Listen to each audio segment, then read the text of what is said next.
admitting people now.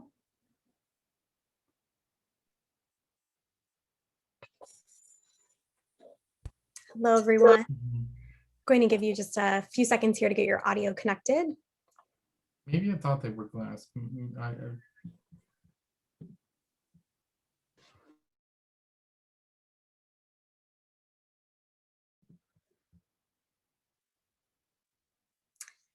Hi, everyone. Good afternoon or midday, depending on your time zone. Thank you so much for joining us for our final sessions of the 2021 HousingIs Summit. All of you should be muted at the moment. We ask that you please do not unmute yourself unless you are verbally asking a question later and are prompted to do so.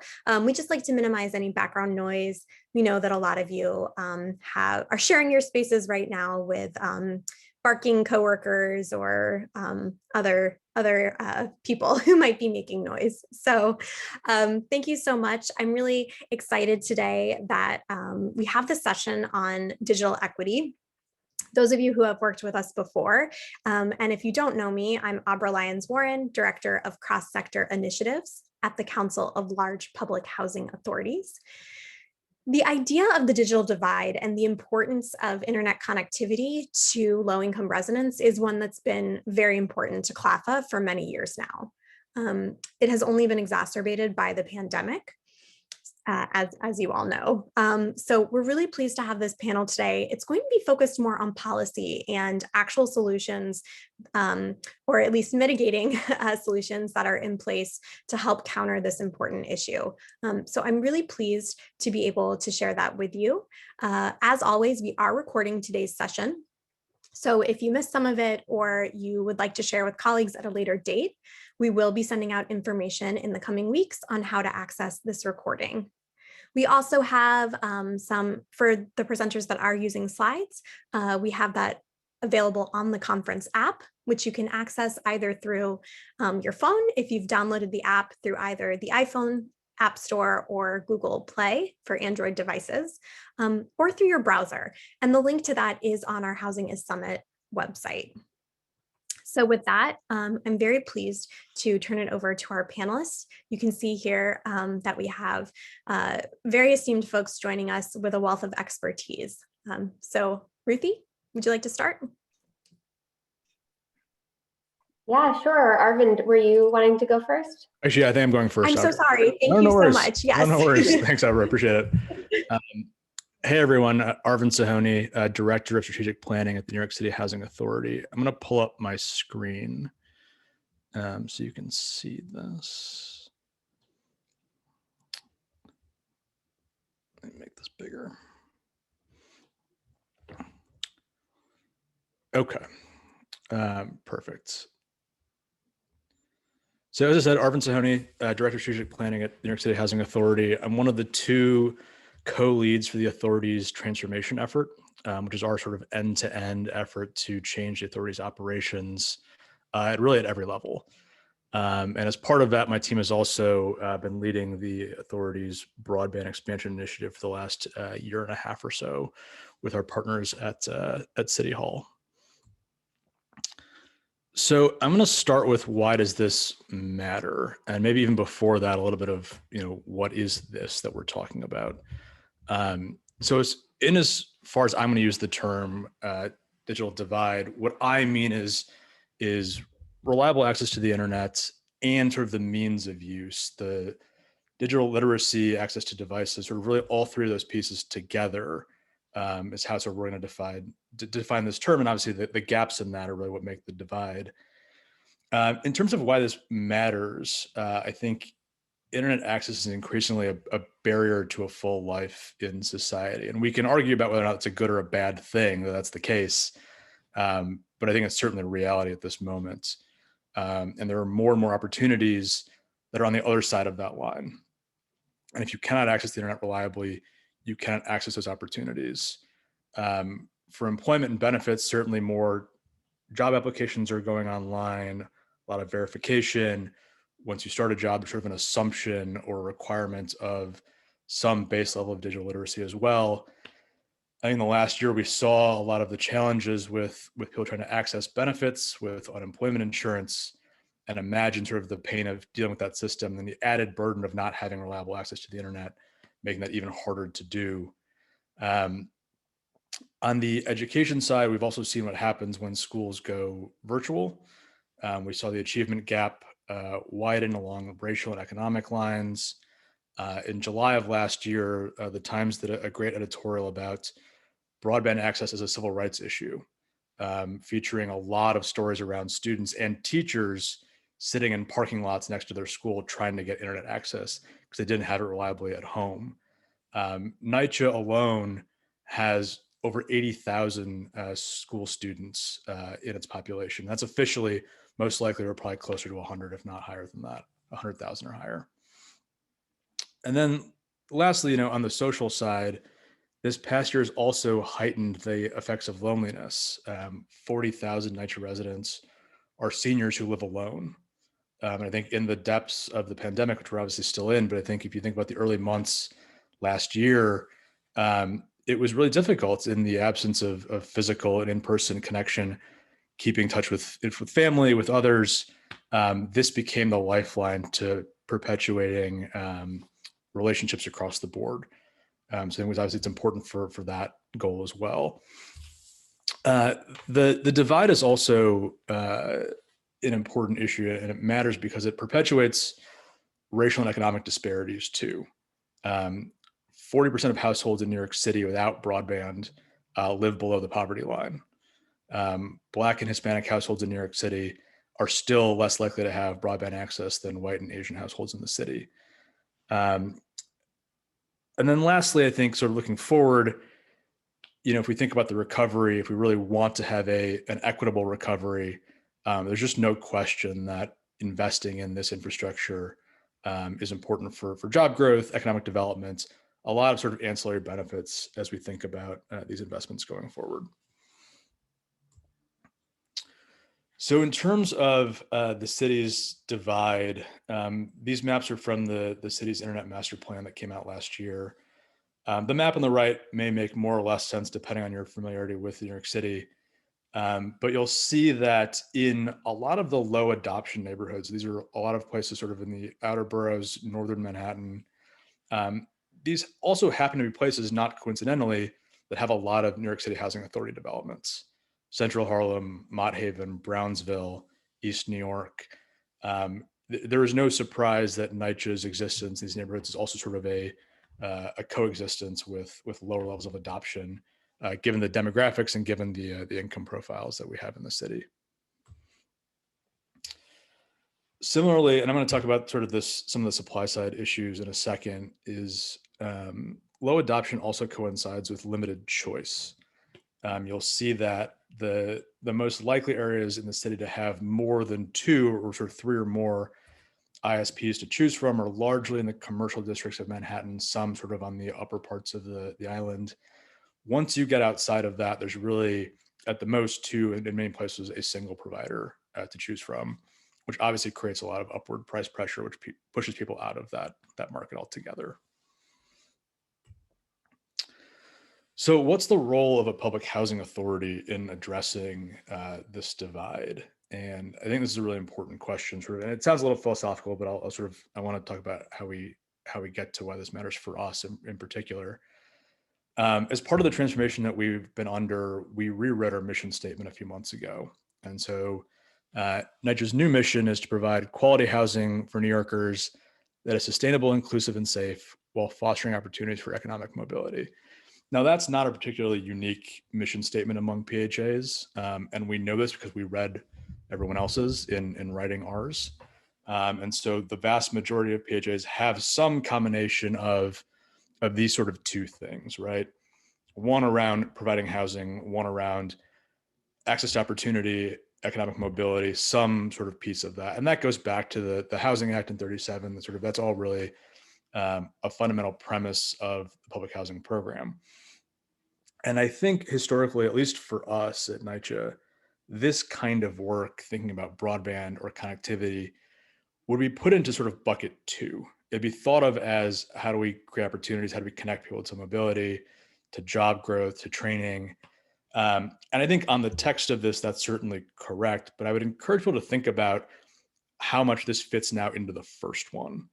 Is the definition of quality housing inclusive of broadband access? So I think there's no question, at least in our history, and I imagine other PHAs too, that when it comes to it, the second half of this mission has gotten the short end of the stick compared to the first.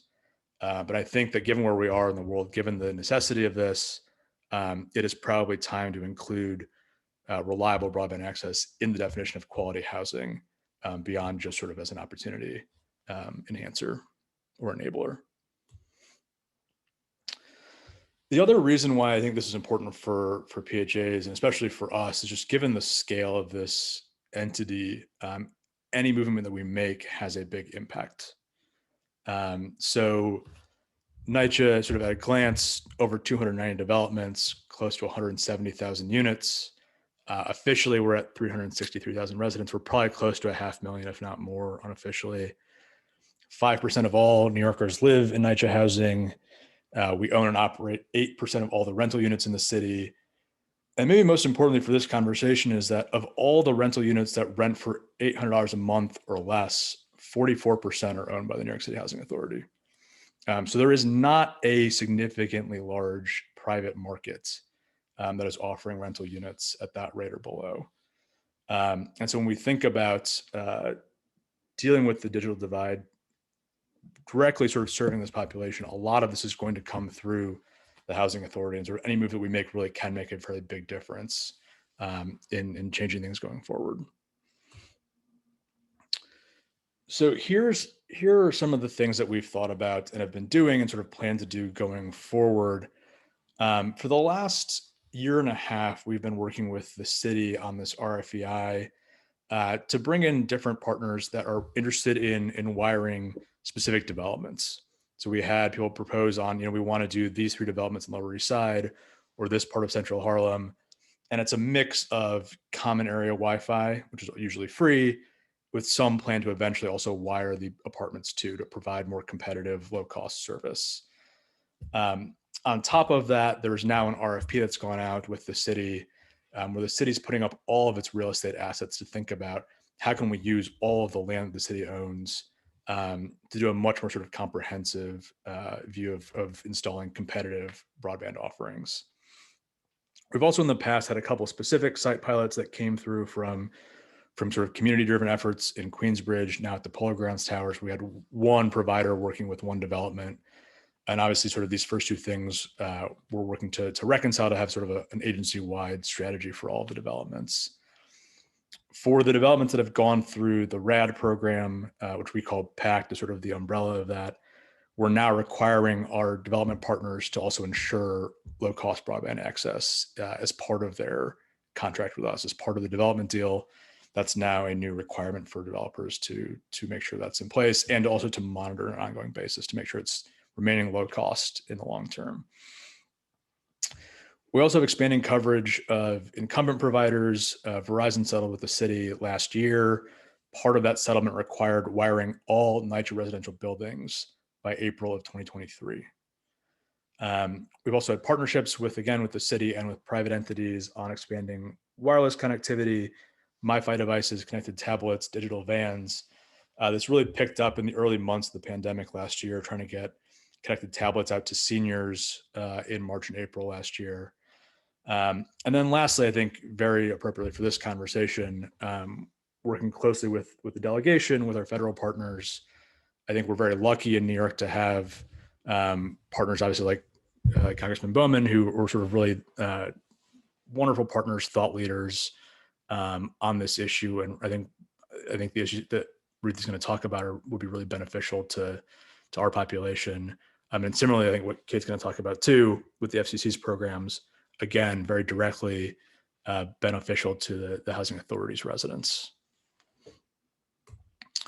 So with that, I'm going to hand it off to Ruthie. I'm going to close with this sort of esoteric quote from Langdon Post, who was NYCHA's first chair in the 30s. And he was writing about the tenements at the time, but he wrote that the life which goes on inside their house might be happier if their dwelling had been planned with a view to the modern needs of its inhabitants. And he was talking about, again, the tenements and the fact that he thought we were building structures that were obsolete upon completion, that we were not sort of meeting the needs of people at the time. But I would encourage people to think about that, the modern need of the inhabitants, or the modern need of residents. And if we're thinking about what housing is and how we define housing today, I think there's no question that reliable broadband very much qualifies as one of those modern needs that we need to think about as part of the definition. So with that, I'm going to stop and then hand it off to Ruthie to do her part.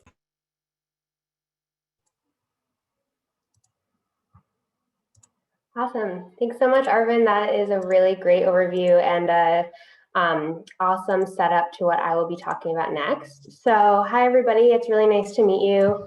My name is Ruthie. I am the policy advisor for Congressman Jamal Bowman, who, as Arvin mentioned, is a member of the New York delegation. He represents the Northern Bronx and Southern Westchester portion of New York. And today I will be talking about a piece of legislation that Congressman Bowman introduced called the Broadband Justice Act, and more broadly, thinking about this as a lens into how federal legislation can improve broadband access for HUD-assisted households. So affordable housing residents are twice as likely to lack high quality broadband than the general population. And as has already been mentioned, this falls along racial and economic lines. This also became so clear, the importance of this issue during the COVID pandemic. And in New York's 16th congressional district, which you can see here on the map, we have a large number of constituents who are recipients of Section 8 vouchers and also of public housing. And we have 3 housing authorities in our district who support public housing and develop public housing. One of them, of course, is NYCHA in the Northern Bronx, but also Yonkers and the New Rochelle Housing Authority.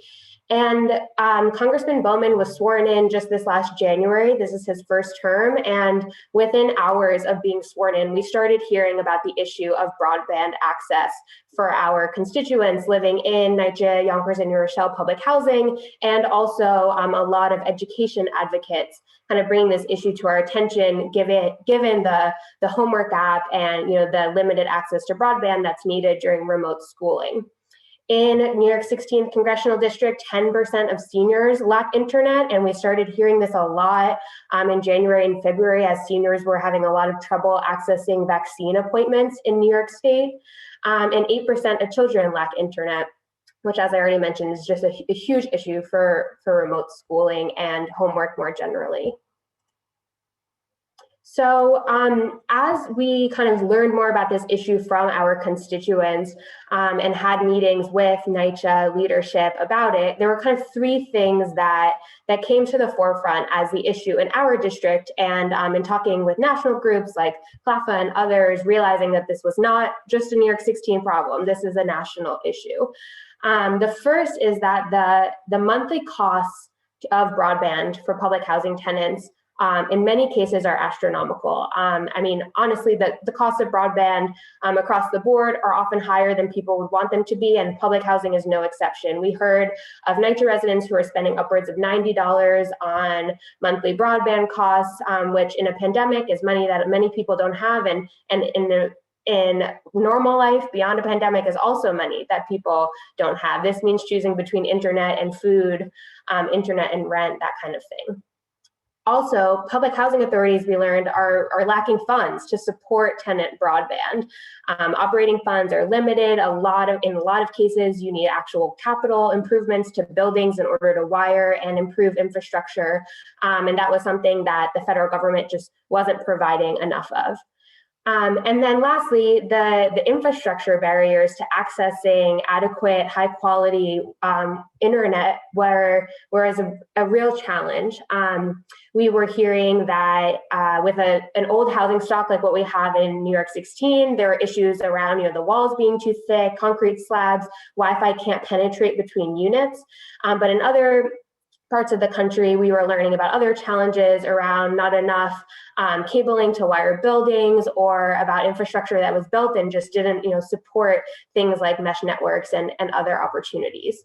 And so with all of this, we kind of, collected a lot of information from our constituents, and it became increasingly clear that there was need for federal legislation that addressed this affordable housing broadband nexus. And so we worked in close collaboration with NYCHA. As Arvind already mentioned, this is, I think, an example of how housing authorities and their federal delegation partners can work closely together to address the needs of public housing tenants. And we worked closely together to, ideate, draft, revise, and eventually introduce the Broadband Justice Act. And so HR 1904, the Broadband Justice Act, was introduced by Congressman Bowman as well as Congressman Cleaver, who represents a district in Missouri and is the chair of the Housing Subcommittee of Financial Services, back in mid-March. And this legislation does three things. The first thing it does is it changes the HUD, Treasury, and USDA utility allowance definitions to include broadband as a subsidized utility. So as many on this call already know, the utility allowance already provides monthly subsidies taken out of a tenant's rent for things like electricity, heat, hot water, but it expressly excludes internet. But as we learned over the last few years, and especially during COVID, internet is a 21st century utility. It is included in the understanding of what is high quality housing, and it should be available to everyone. And so with that in mind, the first thing that this legislation does is it updates these definitions to include broadband as a subsidizable utility. Recognizing that public housing is deeply underfunded, that all of these agencies need way more funding in order to provide and account for this change. The second thing that this bill does is it provides additional funding for broadband in federally assisted households. The subsidy is averaged at $50 per household, which matches the FCC's emergency broadband benefit, which I think Kate will talk about next. And so this is ensuring that HUD, as well as Treasury and USDA, have the operating funds necessary to implement this change. And then getting at this last piece, which is infrastructure barriers, the third thing that this legislation does is it creates a flexible grant and loan program for housing providers who can apply for grants or loans to support broadband infrastructure upgrades and access. So let's say there was a public housing building in St. Louis, and it wasn't yet wired. It was built before the age of the internet, and they needed a grant. They could, if this legislation is passed, they could apply for that grant, wire the building, and then use this change in the utility allowance to make sure that this is affordable internet for all of their tenants. A few things that I just wanted to kind of point out about how this legislation is different from other broadband legislation. So the first big thing is that there's no enrollment needed. It's an automatic subsidy based on where you live. So the fact that I am a public housing tenant means that I will get this automatic subsidy. And that gets around a lot of the problems with other broadband programs and other federal subsidies where there's a lot of documentation needed to apply. You need to know that this program exists to be able to apply. And my office, Congressman Bowman, is very dedicated to making sure that any programs that we propose are as universal and as accessible as possible. And that's what this legislation does. It also addresses the issue at the development level, which is where internet services are often provided. So just as a lot of people in the housing field kind of think in a place-based framework, we found in talking to broadband groups that was actually very similar. And addressing things at the multi-unit level allows for scaling of broadband access in a way that individual household subsidies would not. The other piece is for any broadband wonks out there, it encourages community broadband networks and open access infrastructure, which kind of paves the way for housing providers to partner with municipalities if they would like to do public broadband pilot programs and things of that sort. And then this last piece is this legislation and the reception that it's gotten at the federal level has been really exciting for the reasons related to silo busting. So usually, historically, as Kate will discuss, it has been kind of on the FCC at the federal level to think about the digital divide and act on it. And this legislation actually doesn't even mention the FCC at all. the goal of this legislation is to kind of broaden our understanding of who and what agencies are responsible for supporting the people that they serve and their broadband needs, and recognizing how broadband needs have this ripple effect into so many other facets of opportunity and mobility. And as such, really calling on other agencies to kind of, think through how do they relate to this issue of the digital divide, and how can they partner. And that has been something that Congress thus far has expressed a lot of excitement around, and I think will have kind of a ripple effect at the state and local level. So as many know, the American Jobs Plan is kind of a huge historic opportunity happening now that can improve housing infrastructure and broadband infrastructure. President Biden has unleashed his proposal, which includes $100 billion for broadband infrastructure and $213 billion for housing infrastructure. We are very excited about this proposal, and we think that it needs to ensure that federal investments emphasize equity and cross-sector ideas to address people where they are. And so if we go through the entire process of thinking through infrastructure with broadband in one bucket and housing in a different bucket, and they don't intersect, that could, limit our potential to support tenants. And so what Congressman Bowman is dedicated to doing along with his colleagues is really thinking through how can we make sure that we are blending these issues and meeting people where they are to address their broadband needs. So with that, I will say that passing legislation takes all of us. And if you would like to see the Broadband Justice Act, come to your housing authority residents. This is the time to call, to email, to meet with your representatives. And more generally, I'll say beyond the Broadband Justice Act, I think that, as I mentioned earlier, this is an example of how housing authorities and tenant advocates and housing providers more generally can work with their members of Congress, their senators, to think through legislation that is really grounded in the needs of constituents. And that is what our office is committed to do. And I know that that is what a lot of members are committed to do. So hope that you can all kind of, take this and think through what would be most helpful for your tenants and how can we turn that into legislation. So thanks so much. From there, I'll turn it over to Kate. Thanks, Ruthie. Hi, everybody. My name is Kate Black, and I am the Acting Chief Policy Advisor for Acting FCC Chairwoman Jessica Rosenworcel. It is really great to be here today to share a little bit about a program that we are launching just next week called the, hold on, I think my camera is a little fuzzy. I'm just going to fix that real quick. Bear with me one second. Let's see if I can do that. One second.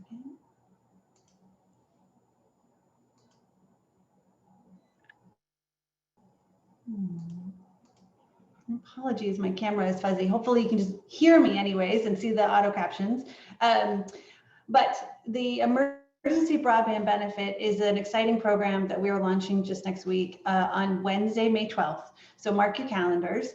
As Ruthie mentioned, and as Arvin mentioned before that, internet access, certainly during this pandemic, it was evident that it is a must-have. It is no longer a luxury. It is no longer a nice-to-have. It is a must-have for anyone thinking about getting access to 21st century success. We want everyone to have a fair shot at that success, and something that Acting Chairwoman Rosenworcel, since her time first on the commission, has been committed to. You might have heard Ruthie mention something called the homework gap. That is something that Acting Chairwoman Rosenworcel first identified when she was traveling around the country and would hear about children in schools who would get laptops from their schools, but when they would go home at night, they didn't have internet access, so they couldn't do their assignments, they couldn't communicate with their teachers, and they were falling behind. And I remember very clearly in the early days of the pandemic when, those first days in like late February or March where we were still in the office and we were hearing about schools closing. I remember talking to the acting chairwoman and we were talking about, what about the homework gap kids? What about the 17 million kids who don't have internet at home? How are they going to access virtual school? And we've seen over the course of the pandemic, as Arvind, I think, mentioned, that homework gap has really turned into an achievement gap. And we've seen not only students and families fall behind, but communities are at risk of falling behind as well when internet access just isn't available. Now, certainly with the digital divide, we see it as kind of two pieces of solving this problem. There's certainly an access issue. And you see this sometimes in suburban and rural areas where the fiber hasn't gone to the house at the last house down at the road. But we also have an adoption problem. And that is where affordability really comes in. We hear story after story about people, especially during the pandemic, who are in desperate need of paying for their broadband bill, for that telehealth visit, for the virtual school, for the ability to do remote work safely. And yet the bill is too high and they're struggling. I think Pew Research Center actually did a survey and it found that 1 in 3 households were worried about paying their broadband bill during the pandemic. That number spikes over 50% of low-income households and is particularly high amongst Hispanic, African-American, and women broadband users. And so at the FCC, we have been working very, very hard to set up this emergency broadband benefit program. It was part of the December appropriations bill that was passed last year, and it is a $3.2 billion program to help solve that one side of the equation, that adoption, that affordability challenge. This is certainly an emergency program. The $3.2 billion is really meant to address this critical need today. I know there are lots of people who are interested in seeing what long-term solutions can be made available. For our part, we are laser focused on making sure that we are running an efficient, fair, equitable program so that whatever lessons we learn from this program can be taken on in the future. So I'm going to just pass along a few points about the program, but would encourage everyone to find out more about it at fcc.gov/broadband benefit. On that website, you'll find eligibility information, how to sign up, as well as an outreach toolkit that I would encourage everyone to take a look at.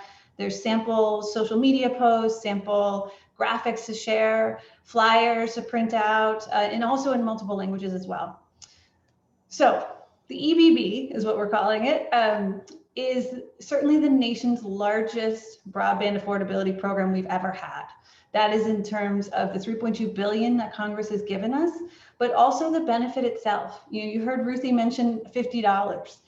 $50 is what most eligible households will receive every month as part of this program towards their internet bill. If an eligible household is on tribal lands, that discount goes up to $75.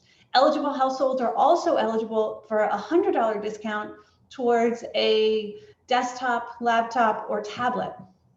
So if they want to purchase a device to access the internet, they're able to do that at a discount as well.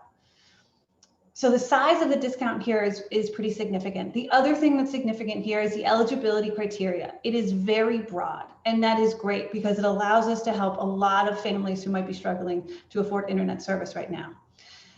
A household is eligible for the EBB if anyone in that household meets one of these criteria. They are already on the FCC's Lifeline program, which some of you may be familiar with. They are a Pell Grant recipient. They have a child or a child in the home who is on free or reduced school lunch or breakfast. They are a part of SNAP or Medicaid or a low income program. They suffered a significant loss of income during the pandemic. That could be proven through state unemployment benefits, a furlough notice or layoff notice. If they're a part of existing providers' low-cost services, so some providers have low-cost programs that cost $10, $20 a month. If they're a part of those programs, they're also eligible for the EBV. So we do have an option here to really help and reach out to a lot of communities.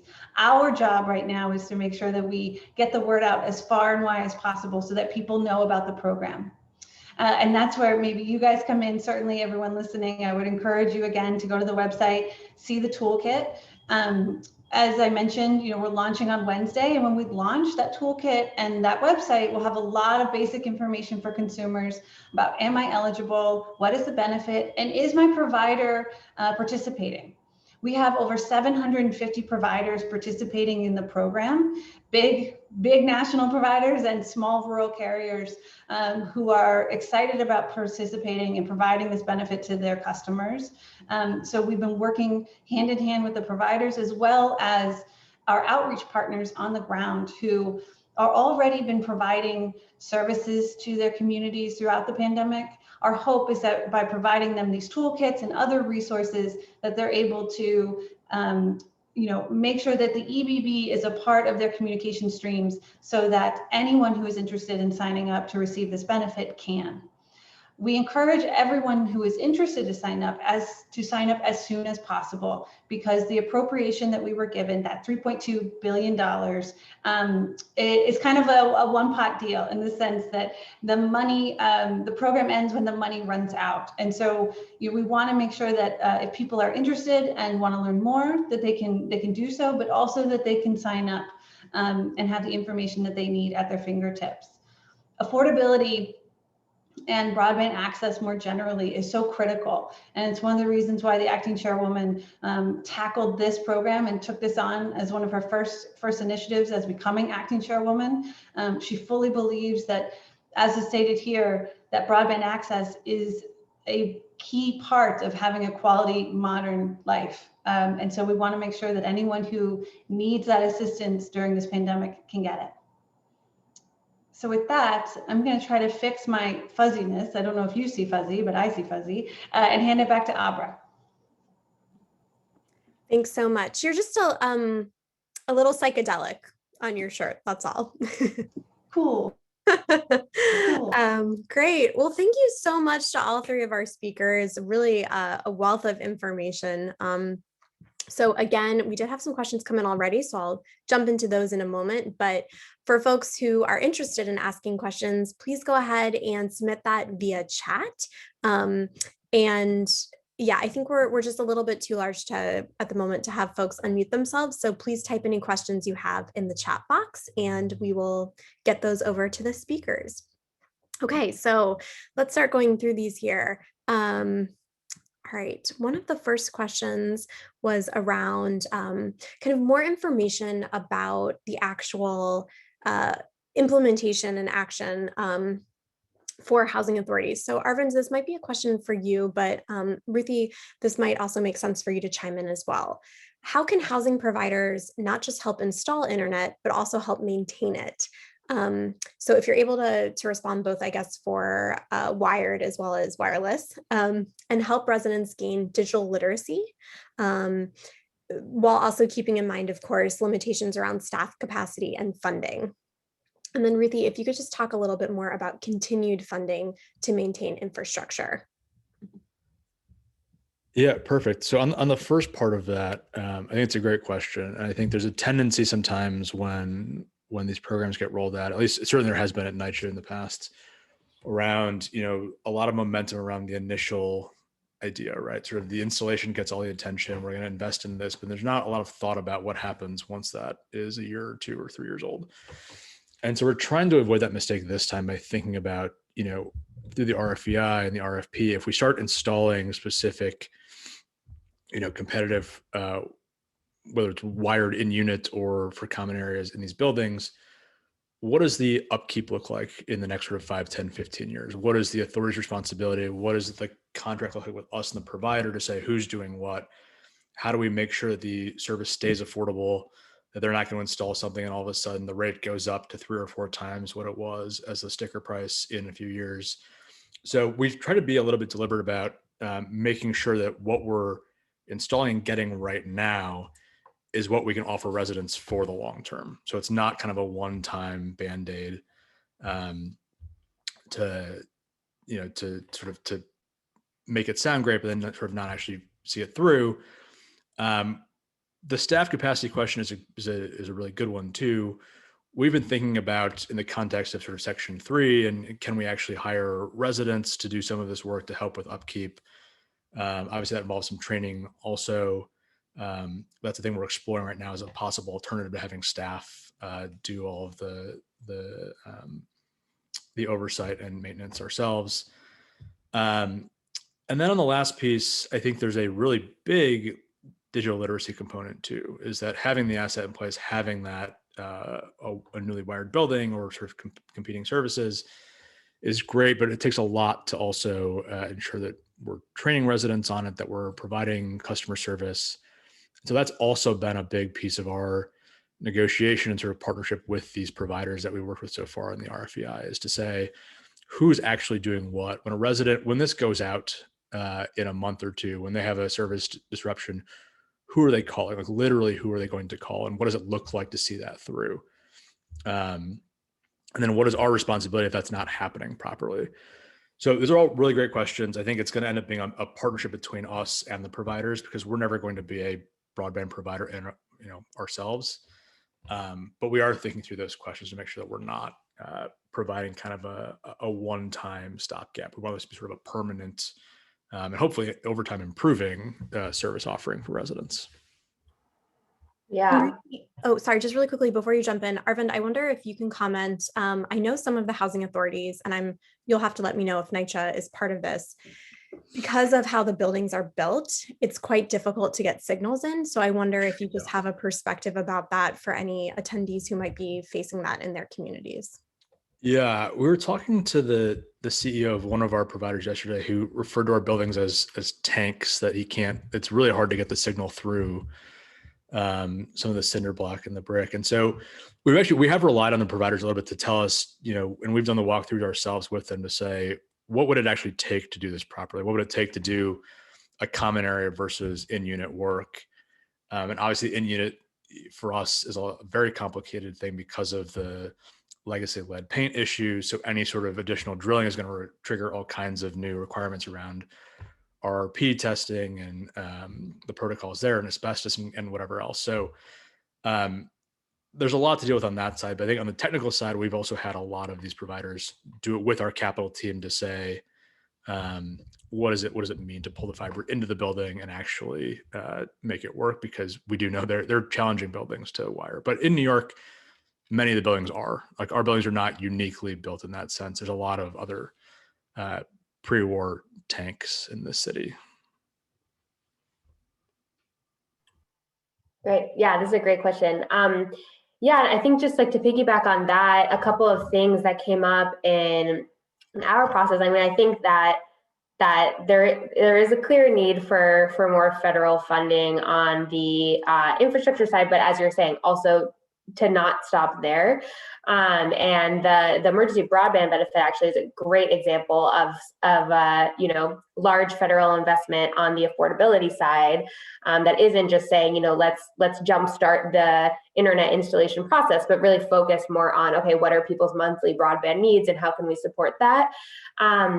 I think building on that, one of the things in the third part of our legislation is trying to do in establishing a grant program is have that program be as flexible as possible, because the federal government, as much as many members would like to think, don't know the specific needs of the tenants and the public housing developments as compared to how you all know it. And so I think that what's really important is to make sure that grants that are provided to housing providers and others to support broadband needs can be used for multiple purposes, can be used definitely for infrastructure and wiring if necessary, but also can be used for resident education, for adoption purposes, that kind of thing. During the process of writing this bill, we were in close touch with NYCHA, who were talking mostly about the tanks phenomena of their buildings, but we were also talking to the Yonkers Municipal Housing Authority, who were really focused on a multilingual population that they serve that is having a lot of trouble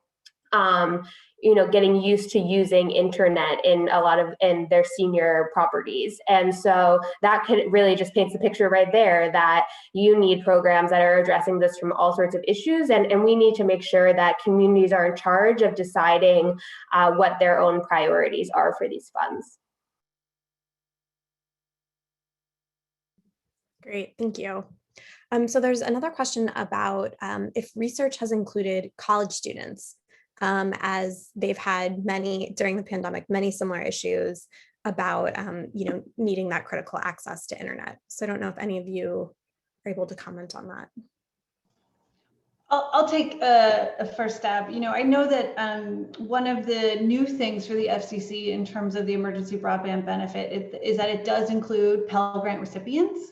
And that is a new community for us to do outreach to and to provide this benefit for. I think sometimes we think Pell Grants are just, the 21-year-old going to college, but it's a lot of commuting students, it's a lot of working parents, it's a lot of people for whom internet access is really critical, who are needing to get online to upload documents, needing to get online to communicate with their teachers, especially during the pandemic.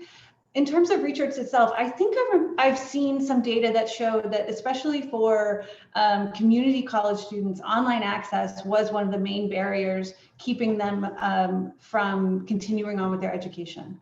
And so I think as we are thinking about the multitude of activities and kind of identities that we all hold, being able to participate fully as our full selves, especially during the pandemic and afterwards, when I think so much of this online life that we've shifted to very quickly, I don't think some of that's going to go away very soon or at all. I think about telehealth solutions being a part that certainly can make a lot of people's lives easier when they can access their doctor remotely. I think about, again, with remote learning, snow days, parent-teacher conference days, you could see remote learning being a substitute for when students are home. But that is not a real substitute or an equitable way to think about education when those children don't have internet access. So, I think there's a lot of good that could come out of programs like the EBB, but also like Ruthie's legislation and the work that Arvind is doing to really kind of meet people where they are with their internet needs during this time, but also moving forward.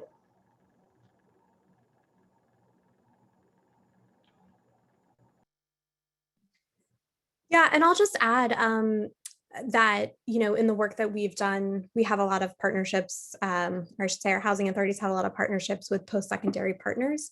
And both from the housing authority side as well as from the post-secondary side, whether that's a community college or university or nonprofit, they have been really working throughout the pandemic to make sure that folks have access to devices and know about opportunities for internet. So for example, in Chicago, where the housing authority there has a really robust partnership with City Colleges of Chicago, which is the community college network there, they worked to make sure that their residents who were also students at CCC had devices if they didn't have that. Of course, there's still many, many challenges. A lot of households only have one device. And, if you have multiple students, particularly K through 12, who need to be attending class at the same time, maybe a parent who also needs to be trying to do work remotely, that's of course still a challenge, but there were tandem efforts happening. I know the question was specifically about post-secondary, but on the K through 12 side, similarly, housing authorities that were able have been using their budgets. The Housing Authority of the City of Pittsburgh, for example, has been working to provide residents with tablets. But across the country, K through 12 school districts have also, at the beginning of the pandemic especially, been making sure that students had access to devices if they needed it. So it's not perfect, but there were certainly solutions that were coming up specifically related to the pandemic. And I think this is really just highlighted for folks that this is an ongoing need. One thing that's really been interesting that's come out of a couple of our other sessions earlier in the summit is that housing authorities are hearing from residents or seeing through their participation that virtual programming is perhaps a better option for folks. And it was only offered because it wasn't safe to be together in person. So I think we're going to be seeing some kind of long-standing changes even after social distancing rules continue to relax, because it seems like perhaps that's what people prefer. So I think we'll definitely be continuing to see solutions necessary to meet that need. Ruthie or Arvind, I don't know if there's anything you wanted to particularly add about post-secondary. No? Okay, great. So another question, switching between screens here. Folks are sending me questions in a variety of formats. So one thing that, Ruthie, this is more for you, a question really around Bowman's bill, Representative Bowman's bill, and this kind of goes to what I was just sort of talking about. Is there a way to address that need of multiple people in the household needing a device at the same time? Yeah, it's such an important piece, and also grateful to all of the national groups, including CLPHA, who really were drilling that home during this piece.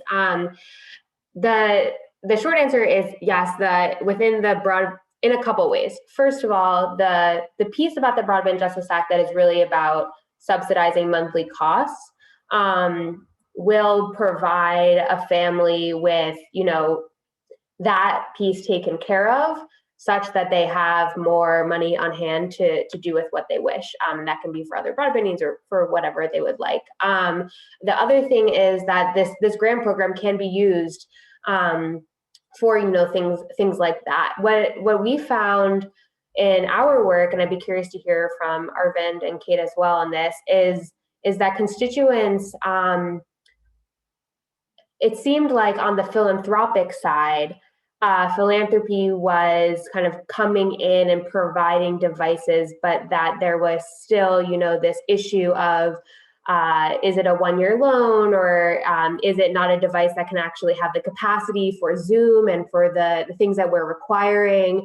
And so a need for the federal government to really have legislation and programs that is more sustained and ensuring high quality, high capacity devices.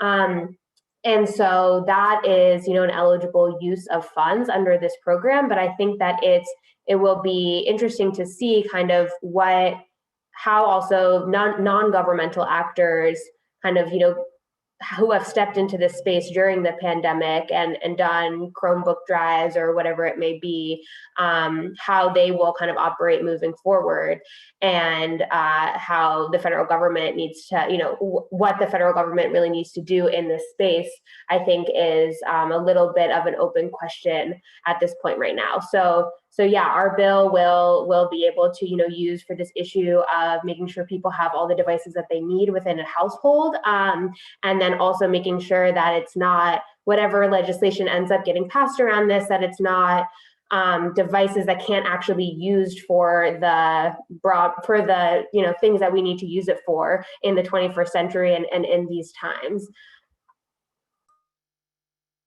Great, thank you. Yeah, I'll just add as an example, I don't remember exactly what year it went into effect. Maybe one of our panelists does, but the FAFSA, the Federal Student Financial Aid Form, is actually no longer available, and this definitely predates COVID-19, but it's no longer available as a paper form. You have to complete it online. So yeah, we're definitely, we could all sit here and rattle off the numerous ways that the internet is not just for fun. And I would also just add, while I have the floor, that I think, the things that people do use the internet for fun, low-income folks should get to participate in that too.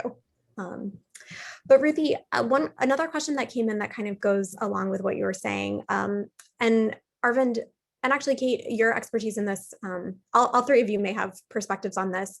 How, both for when we're thinking about how to fund things, but also for housing authorities looking to implement supports, how do you gauge how much bandwidth is necessary? I know that we, and certainly would invite any of the housing authorities online to chime in, sometimes hear that, for example, Comcast Essentials is not really adequate. So would love perspectives on how to sort that out and make decisions around budgeting. Yeah, I'll definitely pass this to Kate. I'll just say really quickly that this is such an important question. And one of the things that we found while drafting and creating this legislation is a lack of data around what people currently have access to and what people currently spend for, different speeds of internet. So I'm excited to hear kind of what Kate thinks about all of this. there's a really robust dialogue going on in some really wonky parts of tech right now, and on Capitol Hill and other places, just talking about speeds. Everyone is kind of acknowledging, I think, out of the pandemic, and as we're going to see, I think, possibly the largest influx of money into broadband infrastructure probably in our lifetimes. How do we make it future-proof? How do we make sure it connects people? And how do we make sure that it connects people at a speed that is sufficient for modern life?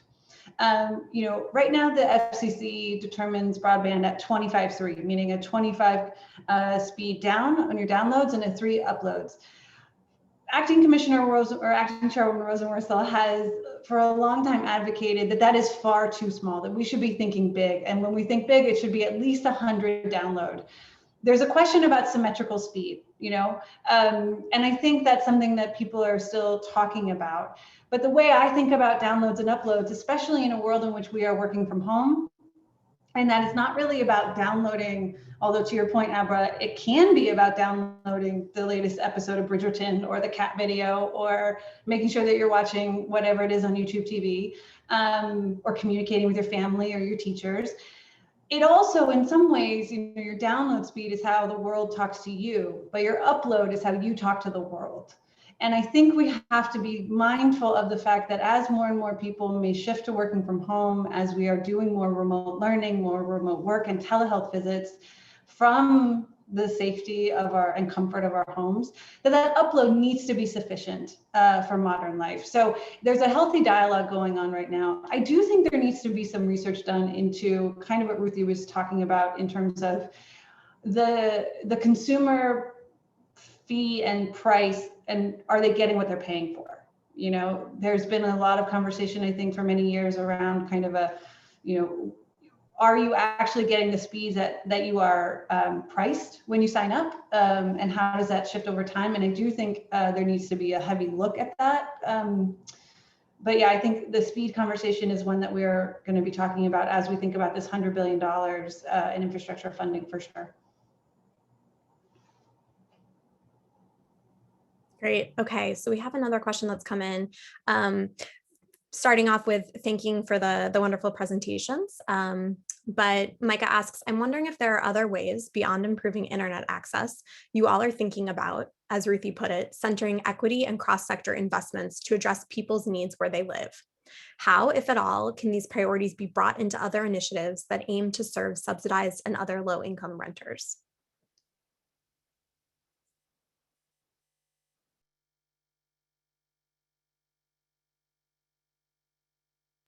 Okay, well, this might be a great opportunity for me to talk about one of the FCC's other programs coming up. We've got a lot of programs. The acting chairwoman circulated something called the Emergency Connectivity Fund. She circulated this last week, and we hope to have it voted and adopted very soon.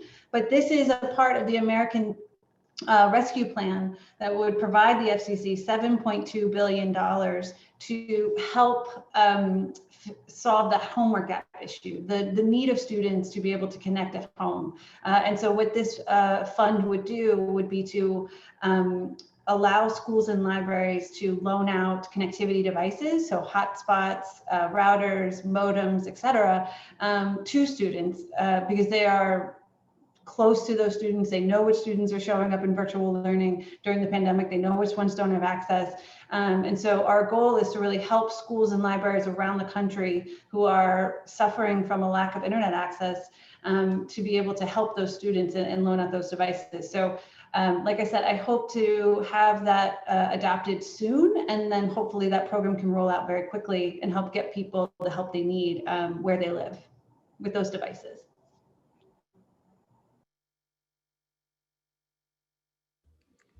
Just one thing I was going to add on the sort of the non-internet part of that question, sort of other ways we're thinking about integrating or centering equity in where we invest and sort of thinking about where people live. I think it's been a big point of focus for us at the Housing Authority is around sort of going back to basics. Like what was the point of the Housing Authority? What was the goal of this entity? And what does it mean for our residents to live here day in and day out? And so that meant, obviously, the internet is a big part of that need, but there are a million other needs around health, education, economic opportunity. I think all those conversations, we've tried to integrate the equity piece into that. Obviously, COVID made that very stark about the health outcomes. We had a very challenging 2020, obviously a lot of tragedy at the Housing Authority that year. So I think this equity piece has become a really important thing for us to think about in every one of those aspects. And the internet sort of maybe a threshold one that unlocks some of those other pieces, but I think it's a fair point that it has to be kind of a really fundamental principle of housing authorities is how I think about all these different programs.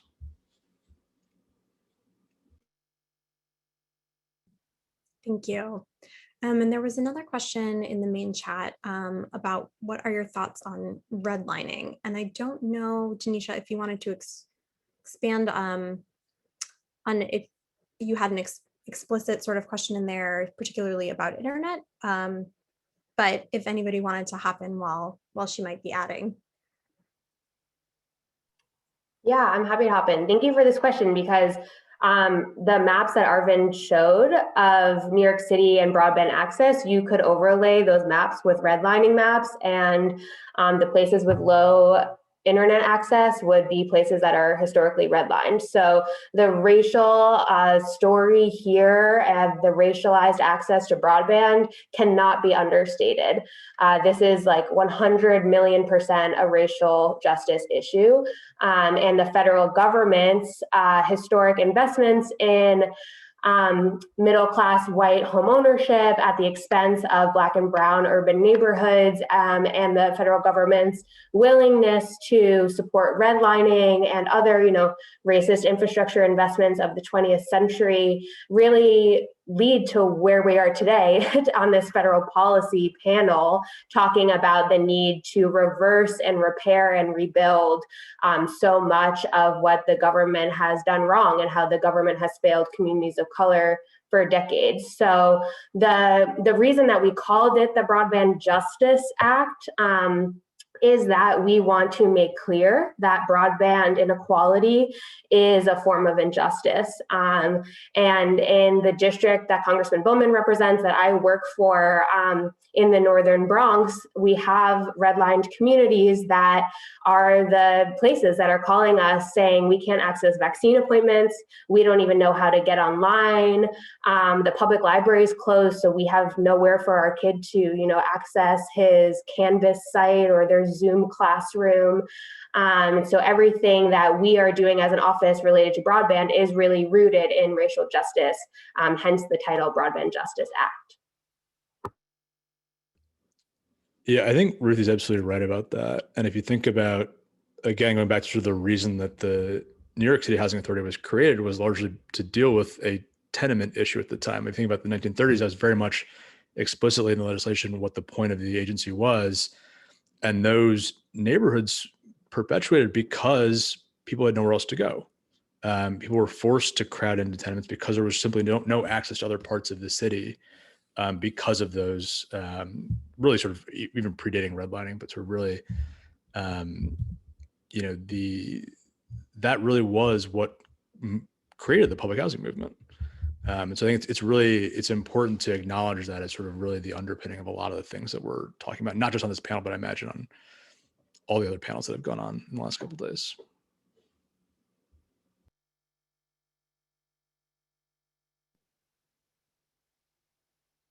Great, thank you.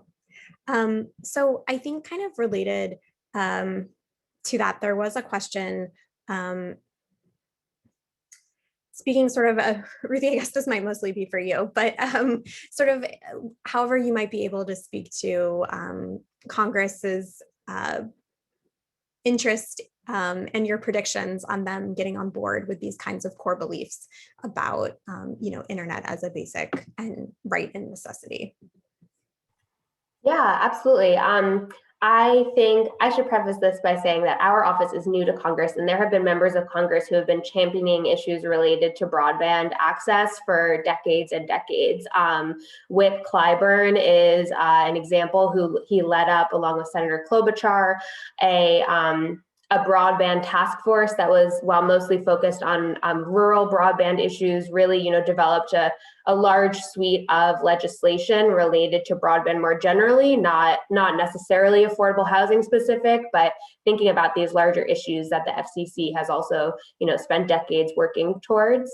I think that the moment that we're at now is extremely powerful, and there is an opportunity with these large, with President Biden wanting these large federal investments in both housing and broadband to really be making these connections and finally providing the affordable housing broadband nexus the support that it needs. I'll say the Broadband Justice Act has over 30 co-sponsors and a lot of excitement of other members of Congress, including many who are, in leadership positions, who are on committees that will be responsible for passing large infrastructure legislation. So I think that the momentum around these issues is big, and in that momentum is an acknowledgement of increasingly so, of this core idea that broadband is infrastructure, that broadband is,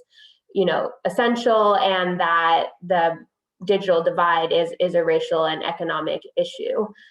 So we are feeling optimistic. That said, nothing is done until it is signed into law. And so if there is a call to action portion of this panel, it would be if you are excited about the Broadband Justice Act and about any of the things that we're talking about more broadly, this is a time when members of Congress, senators, anybody working on Capitol Hill is excited to hear from their constituents about what these infrastructure investments could mean to them. And this is the time is now to make your voice heard about the importance of this affordable housing broadband nexus. Thank you. And Kate, I don't know how much you can weigh in here, but I do know that Commissioner Rosenworcel has been really vocal on these issues for some time now. So I don't know if you want to speak a little bit more about the FCC's current perspective. Yeah, I mean, as the agency that for a long time has been tasked with closing the digital divide, I think in the last 4 years when we were, in the minority at the agency, we were constantly raising the issue of affordability. We were constantly raising the issue of, not having great data. One of the things we haven't touched on here, there's been a lot of maps, which I love, but the FCC's own maps don't accurately depict where broadband is and where broadband is not in this country. So, my boss likes to say, you can't manage a problem you can't measure. And so job one, when she became acting chair, was really figuring out what is the status of our maps? How do we increase the accuracy of those maps? And more importantly, how do we make sure that that map is articulated and influenced by the lived experiences of people on the ground? We all know with almost precision-like accuracy where we get signal and where we don't, where we live.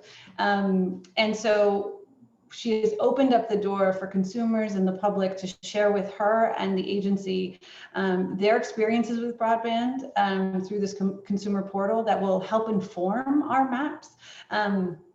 She's also very interested in making sure that all of our efforts with the EBB program and the upcoming Emergency Connectivity Fund program definitely meet the communities where they are. So we're doing a lot of outreach with organizations, like I mentioned earlier, already on the ground who have been providing these key services and who are trusted messengers to their communities.